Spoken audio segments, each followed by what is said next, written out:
In Jamnagar, we are strongly positioned we are building India's largest massive data center infrastructure with a single goal: affordable AI for every Indian. दोस्तों, मुकेश अंबानी और गौतम अडानी भारत में एक ऐसा infrastructure revolution लाने जा रहे हैं जिससे इंडियन रियल एस्टेट में एक नया एसेट क्लास निकल कर आया है।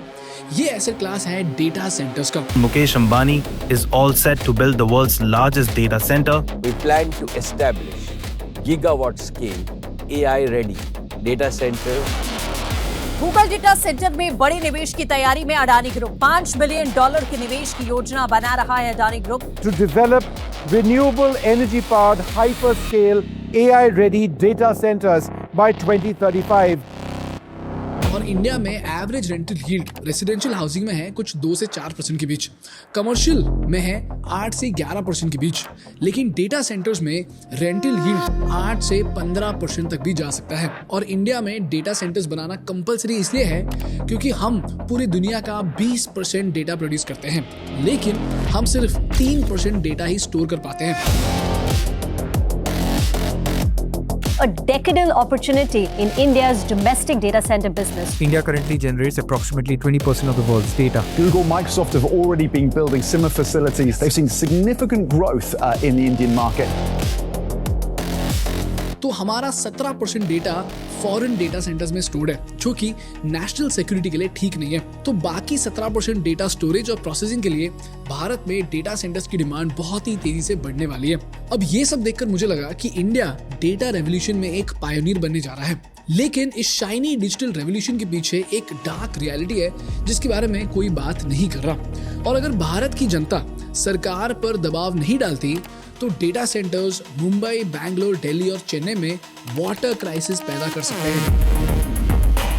In the last 10 years, more than 15 large-scale data centers have come up across Navi Mumbai.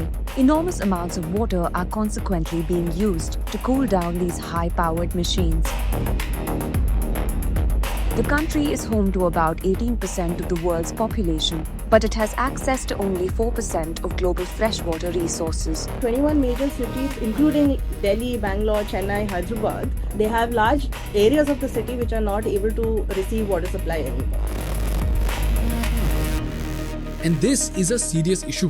तो इस एपिसोड में हम जानेंगे कि ये डेटा सेंटर्स होते क्या है, भारत को इनकी इतनी जरूरत क्यों है, डेटा सेंटर्स की वजह से भारत को क्या खतरा हो सकता है, और खतरा है तो इसको बनाने में हम मजबूर क्यों हैं, और इस डेटा सेंटर बूम की वजह से भारत में कौन से बिजनेस अपॉर्चुनिटीज बूम होने वाले हैं, जानेंगे इस एपिसोड में।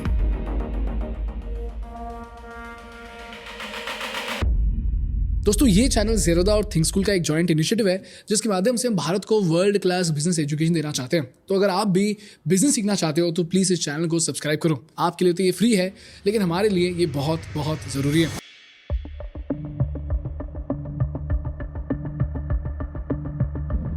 दोस्तों, पहले तो समझते हैं कि डेटा सेंटर होते क्या हैं और ये नेशनल सिक्योरिटी के लिए इतने क्रिटिकल क्यों माने जाते हैं।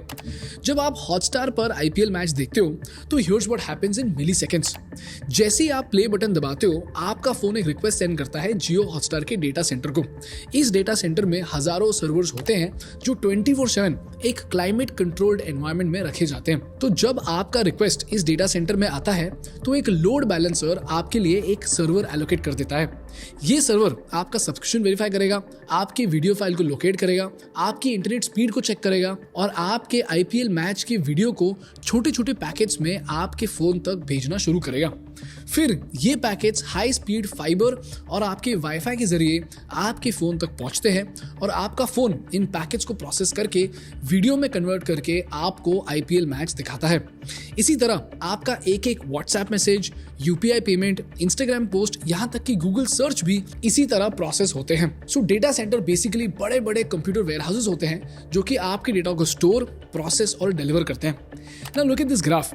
2010 में पूरे डिजिटल यूनिवर्स में सिर्फ 2 ज़ेटाबाइट का डेटा जनरेट हुआ। 1 ज़ेटाबाइट करीब 1 बिलियन टेराबाइट होता है और 2010 तक पूरी दुनिया ने 2 बिलियन टेराबाइट डेटा जनरेट किया था। लेकिन आज इतना सारा डेटा जनरेट हो रहा है कि 2026 तक पूरी दुनिया में 221 ज़ेटाबाइट डेटा जनरेट किया जाएगा। That is a 100x increase in just 16 years। और इस ग्राफ को देखिए, आज हम इतना डेटा जनरेट कर रहे हैं कि 2010 से 2014 तक total amount of data doubled every 2 years. Then from 2014 to 2020 it tripled every 3 to 4 years. और 2020 के बाद AI और IoT की वजह से डेटा जनरेशन ने ऐसी रफ्तार पकड़ी है कि आज डेटा स्टोर करने के लिए जगह ही नहीं बच रही. इतना सारा डेटा 4 बड़े फैक्टर्स की वजह से जनरेट हो रहा है: artificial intelligence, cloud computing, video streaming और क्रिप्टो माइनिंग. अब सवाल ये है कि हम तो हमेशा से डेटा कंज्यूम करते आए हैं, अचानक से हर तरफ डेटा सेंटर, डेटा क्राइसिस की बात क्यों हो रही है? दोस्तों, ये सब हो रहा है AI और क्रिप्टो माइनिंग की वजह से. Recent reports have shown how energy use by AI data centers that we've been talking about are potentially causing electricity prices to rise for some Americans. Big tech firms like Google, Microsoft, and Amazon. Some of those types of companies want to build data center campuses that use 5 gigawatts of electricity. That's a huge amount. It's as much as entire cities like Miami or Atlanta. In simple words, हम जो chat GPT के साथ मस्ती करते रहते हैं ना, उसकी वजह से ग्लेशियर पिघल रहे हैं. And I am serious, look at this. जब भी आप चैट जीपीटी को एक ईमेल लिखने बोलते हो या कोई इमेज जनरेट करने बोलते हो, तो देखो होता क्या है. एक 100 वर्ड के AI रेस्पॉन्स के लिए 0.14 किलोवाट आवर का इलेक्ट्रिसिटी यूज होता है. इतने इलेक्ट्रिसिटी में 14 LED बल्ब्स 1 घंटे तक जल सकते हैं. And to cool that down, आधा लीटर पानी भी यूज होता है. अब इसको मल्टीप्लाई करो लाखों करोड़ों प्रॉम्प्ट से and you will see a terrifying pattern. US में एक एवरेज 100 मेगावाट का डेटा सेंटर 75,000 हाउसेस जितना इलेक्ट्रिसिटी खींचता है और दिन के 20 lakh litre drinking water consume करता है. 20 लाख लीटर में 6,500 घर पूरा दिन चला सकते हैं. और डर इस बात का है कि ये डेटा सेंटर्स अभी नवी मुंबई, हैदराबाद, चेन्नई और दिल्ली में बनने जा रहे हैं. और प्रॉब्लम ये है कि दिल्ली, चेन्नई और बैंगलोर में ऑलरेडी वाटर क्राइसिस नजर आ रहा है. हर साल पानी की तकलीफ इन शहरों में बढ़ते जा रही है. अब ये सुन के आपको लगेगा कि हम फियर मॉन्गरिंग कर रहे हैं, but let's look at it using a case study. दोस्तों, यूएस में एक जगह है जॉर्जिया. जॉर्जिया में मेटा, गूगल और अमेजॉन के बड़े बड़े डेटा सेंटर्स बन चुके हैं. स्टार्टिंग में सबको सुन के मजा आया, क्योंकि जब 2025 में $40 बिलियन का इन्वेस्टमेंट आया तो सबको लगा कि रियल एस्टेट प्राइसेस बढ़ेंगे, लोगों को जॉब्स मिलेंगे और जॉर्जिया की इकोनॉमी को बूस्ट मिलेगा. बिल्कुल आज जैसे लग रहा है लोगों को नवी मुंबई के बारे में. और ये सब हुआ भी, लेकिन इसके साथ साथ जॉर्जिया में सूखा पड़ने लगा, कूलिंग टावर्स की आवाज से लोगों की नींद उड़ने लगी और आज वहां के लोग कंटामिनेटेड वाटर यूज कर रहे हैं. Georgia is becoming one of the nation's leading states for data centers. People say having data centers next door is affecting their health. This is where I fill up water for storage. Those are the things we have to fill up to flush the toilets. So you can see the sediment from the data center. They destroyed the environment, taking down all the trees. Beautiful pines, beautiful forests. और यही pattern north Virginia, Australia, Brazil और Africa में भी देखी गई. This is the dark side of data centre boom. Now let's look at India.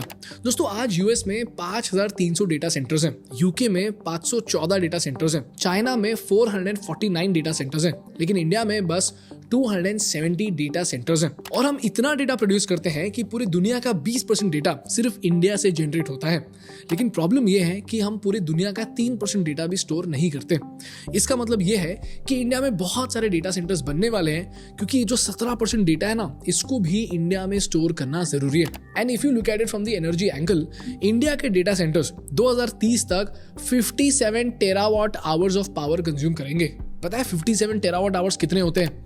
आज हमारा Indian railways सिर्फ 20 टेरावाट आवर कंज्यूम करता है. So yes, India's data centres will consume 2x the total power of the entire Indian railways network. तो अब सवाल यह है कि क्या हमने डेटा सेंटर्स को अपोज करना चाहिए? क्या हमने सरकार के खिलाफ प्रोटेस्ट करना चाहिए? No no no. दोस्तों, हमेशा याद रखो, डेवलपमेंट का विरोध करना मतलब देश की तरक्की को ब्रेक लगाना, जो किसी के लिए भी सही नहीं है.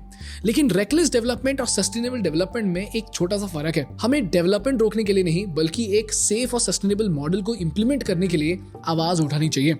इस केस में data centers is not the problem, the location of the data center could be a problem, और water crisis is a problem that we need to solve for.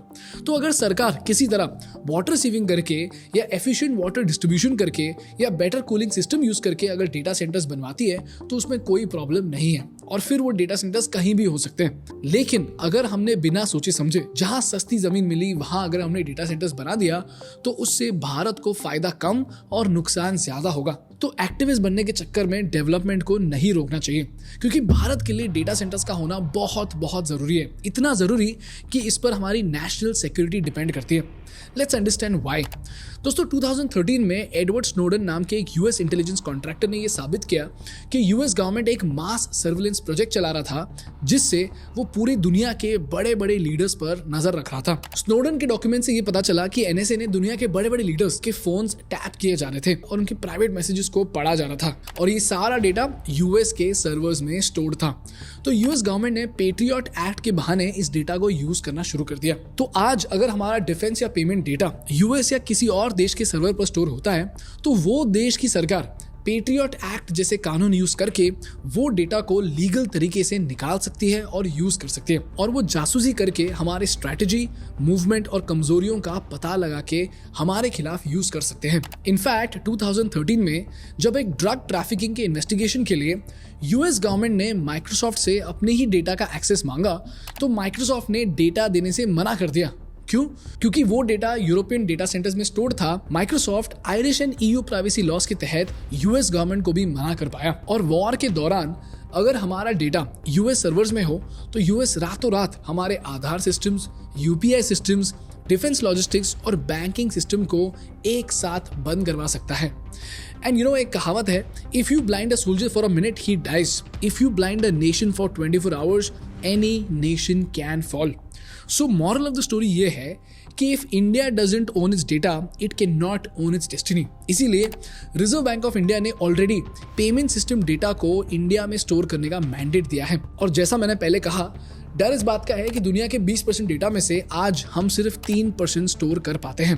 तो हमारा बहुत सारा data already foreign data centres के पास है। तो हमने क्या करना चाहिए? फर्स्टली भारत सरकार ने वाटर सस्टेनेबिलिटी को लेकर स्ट्रिक्ट लॉज बनाकर सिर्फ उन सिटीज में डेटा सेंटर्स की परमिशन देनी चाहिए जहां वाटर क्राइसिस की पॉसिबिलिटी बहुत ज्यादा कम हो, वरना हम डेटा सिक्योरिटी के चक्कर में वाटर सिक्योरिटी खो बैठेंगे। जैसे अमेज़न अपने डेटा सेंटर्स के लिए रिसाइकल्ड वाटर यूज करके 2030 तक 530 million gallons of fresh water बचाने का प्लान बना रहा है। सेकेंडली, हमें रेन्यूएबल एनर्जी के कैपेसिटी को एज सून एज पॉसिबल बढ़ाना होगा, जिससे हम वाटर सिक्योरिटी के साथ साथ एनर्जी सिक्योरिटी भी एस्टैब्लिश कर सके, वरना एलपीजी क्राइसिस जैसे हमारे देश में कभी भी एनर्जी क्राइसिस हो सकता है। एंड इसको डेटा सेंटर्स बनाने के बाद नहीं, बनाने के पहले सोचना चाहिए और सॉल्व भी करना चाहिए। एंड लास्टली, सरकार ने हमेशा डेवलपमेंट के साथ साथ अपने सिटीजन्स के क्वालिटी ऑफ लाइफ को भी इंप्रूव करने के बारे में सोचना चाहिए, क्योंकि आप फ्लाईओवर बनाने के चक्कर में लोगों की नींद नहीं उड़ा सकते, आप डेटा सेंटर बनाने के चक्कर में लोगों से उनका पीस ऑफ माइंड नहीं छीन सकते। बेसिकली आप डेवलपमेंट के नाम पे क्वालिटी ऑफ लाइफ को डिग्रेड नहीं कर सकते, क्योंकि जरा सोच के देखो, डेवलपमेंट का purpose he quality of life को बेहतर करना है और डेवलपमेंट की वजह से अगर हमारी क्वालिटी ऑफ लाइफ डिग्रेड हो जाए तो डेवलपमेंट का कोई मतलब नहीं बचता। This is the story of the rise of data centres in India. And दोस्तों, इससे एक बहुत बड़ा टेकअवे ये निकल कर आता है कि जो भी ऐसी टेक्नोलॉजी पे इन्वेस्ट करेगा या ऐसी टेक्नोलॉजी बनाएगा जिसकी वजह से इंडिया में हम वाटर क्राइसिस को एस्केप कर सके और डेटा सेंटर्स को एफिशिएंटली कूल कर सके, उसकी वैल्यू आने वाले फ्यूचर में बहुत ज्यादा बढ़ेगी। इसके साथ साथ क्योंकि हम रेन्यूएबल एनर्जी में बहुत ज्यादा पीछे हैं, government of India renewable energy के सारे बिजनेसेस को एक बहुत बड़ा पुश देगा, जिसकी वजह से अगर आप रेन्यूएबल एनर्जी के स्पेस में हो या फिर अगर आप कोई फ्रेंचाइज बिजनेस भी चलाते हो जो कि रेन्यूएबल प्रोडक्ट्स बेचता है, तो आप इस वेव के बहुत बड़े बेनिफिशियरी बन सकते हो। इसके लिए जितने भी सारे डॉक्यूमेंट्स हैं, उन डॉक्यूमेंट्स को मैं अटैच करूंगा, प्लीज उसको ध्यान से पढ़ना, क्योंकि उन डॉक्यूमेंट्स में बहुत बड़े बिजनेस अपॉर्चुनिटीज छुपे हैं। And if you want more such information, you can have a look at our budget document and our budget video, because उसमें हमने बहुत ही अच्छे से बताया है कि सरकार के पॉलिसी की वजह से इंडिया में कौन से बिजनेस अपॉर्चुनिटीज उभर कर आ रहे हैं। That's all from my side today guys. अगर आपको इस वीडियो से कुछ सीखने को मिला तो प्लीज इस वीडियो को लाइक कीजिए और इसी तरह बिजनेस और जियोपॉलिटिकल केस स्टडीज के लिए हमारे चैनल को सब्सक्राइब कीजिए।